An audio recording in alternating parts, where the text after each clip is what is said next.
Hello everyone, you're listening to a read aloud of Childe Tartaglia's story. Sit back, relax, and enjoy. Character details. Despite holding one of the most senior positions in the Fatui as one of the 11 Harbingers, Childe very much looks like the young adult that he still is. He is a wolf in sheep's clothing, however, for under the cheerful and confident appearance lies a deadly swordsman. He is the youngest among the Harbingers, but one of the most dangerous among their number. That said, Childe doesn't seem to fit in well with the others. As a fighter first and foremost, he is quite at odds with this organization of deceit and treachery. Story 1. As the youngest Harbinger in the history of the Fatui, Childe is hardly bound by convention, and plays by his own rules accordingly. Though this lone wolf is not so well received by his peers, and is also at odds with their methods, his cavalier demeanor hides a responsible, watertight meticulousness. He is a proud man of his word. Even if the promise he makes is absurd, he will never break it. Be it exterminating all the dragons inside their lairs, venturing into domains of extreme danger, or single-handedly overthrowing the territory of a nobleman. He not only keeps his promises, but also does so with finesse and surgical precision.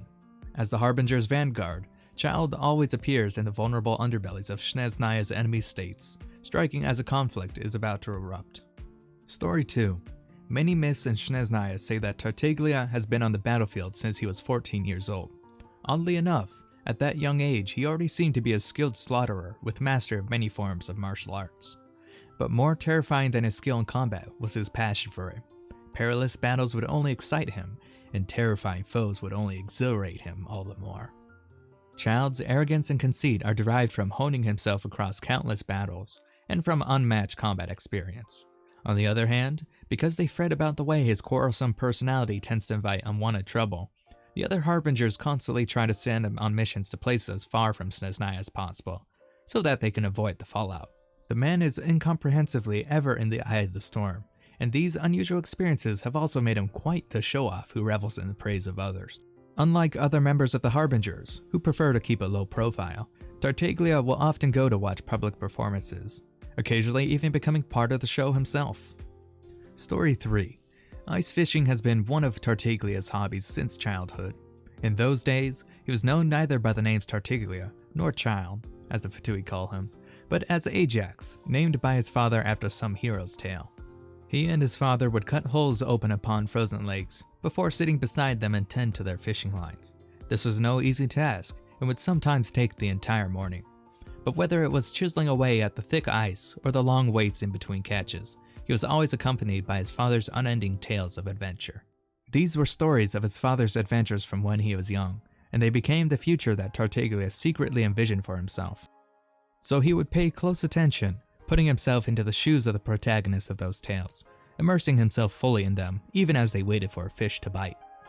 Even after leaving home, Ajax, later to be known as Childe Tartaglia, would keep up that hobby of his. No longer accompanied by the stories of bygone days, fishing instead became an opportunity to train, to hone his endurance, and reflect on combat techniques. Such long periods of meditation to refine his skills swiftly relegated the question of a successful catch to irrelevance. Story 4. Unlike what the rest of the world may think, Tartaglia was not born with his exceptional skills in battle, but he would never speak to everyone about that critical fateful encounter of his. When he was 14, he fled his monotonous life at home with nothing but a short sword and a bag of bread in hand. That 14-year-old boy got lost in the snowy forest. Pursued by bears and wolf packs, he lost his footing and fell into a bottomless crack in the earth's surface. There, he witnessed the endless possibilities of an ancient world. There, he would meet a mysterious swordswoman.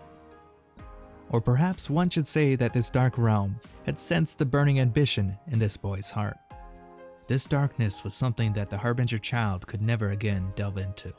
In those 3 months, the swordswoman taught Tartaglia how to pass through the abyss unhindered, and more importantly, nurtured the ability to stir up endless havoc from within Ajax's trouble-mongering nature.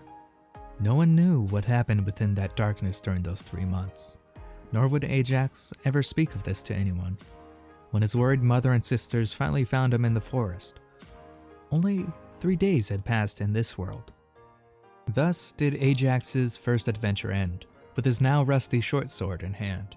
This would mark the end of his youth and the beginning of his days as a warrior. Story 5. By the time he returned home, the young man was no longer the same. He was no longer frightened and hesitant, but had become frivolous and confident. He acted as if this world revolved around him, and as if battle existed for his sake. Conflict often brings about change, and this capricious, incalculable change attracted Ajax like a revolving kaleidoscope. In the eyes of his father, that third son that he had so worried about had changed for the worse, bringing much havoc uncalled for to the seaside village of Morpesak. Perhaps it would be more accurate to say that Ajax had become a nexus of strife, for no matter where he went, fights and squabbles would follow, and he reveled in it. Ultimately, after a huge brawl was pacified with some difficulty and with some near-fatal misses, his father had no choice but to hand his beloved son over for conscription into the Fatui. He hoped that the strict military training of the Fatui could hone his son's temper, but wound up watching fully armed troops getting the stuffing beating out of them by a mere child. This was a great disappointment to his father, but it also caught the attention of Pulcinella, the fifth harbinger. Shocked by Ajax's great strength, and curious about how he had invariably became the eye of a vortex of discord, Pulcinella inducted Ajax into the Fatui under the pretext of meting out punishment, ordering him to start from the bottom and take up the duty of serving the Sarista. His insatiable desire for conquest would thus be constantly satiated in fighting for the Fatui, and his ever-burgeoning ego would gorge upon the elation of vanquishing mighty foes. Until at last, Ajax was chosen to be one of the Fatui harbingers, donning the mantle of child Tartaglia, and becoming one of the most powerful people in Snezhnaya. But becoming Tartaglia was far from his end goal. To someone who sought to conquer the world, this was but a tiny step in his journey. Tartaglia's letters to home. Dearest sister, are you all keeping well at home? Has the old man's headache gotten any better? Please send my regards to our parents and our siblings. I've sent some wind chill medication over from Liyue Harbor. It's very effective and will probably keep him from nagging for a while. It should reach you after a few days. Apart from our father's affairs, I naturally haven't forgotten about gifts for you all. This letter should come with 2 kites from Liyue, a rattle drum, 2 porcelain dolls from Inazuma, and a crate full of various snacks. And please break it to Anthon that the residents of Liyue are just boring old ordinary humans like us. They're not made of stone, and they don't even eat stones. Do not fret for my sake, Tonya, and refrain from making trouble for anyone at home. I will be home soon. When I have seized the 7 stars of Liyue and laid them at the feet of Her Majesty the Sarista, I will take the first ship home, just as I promised. And you know how I always keep my promises. Yours faithfully, your loyal knight. Delusion. Tartaglia's delusion is his old badge of honor and the proof of his strength. He still remembers with perfect clarity the day when he received his delusion and ascended to become a member of the Harbingers. As he stood before the cold, stern Sarista, Pedrolino, the very first of the Fatui, personally pinned this insignia onto him. It was his reward for slaying many terrible beasts, in a memento of countless battles.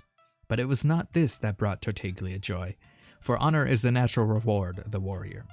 Nor did he pay any mind to the odd looks his new colleagues gave him, for the opinions and bellyaches of others meant nothing to him.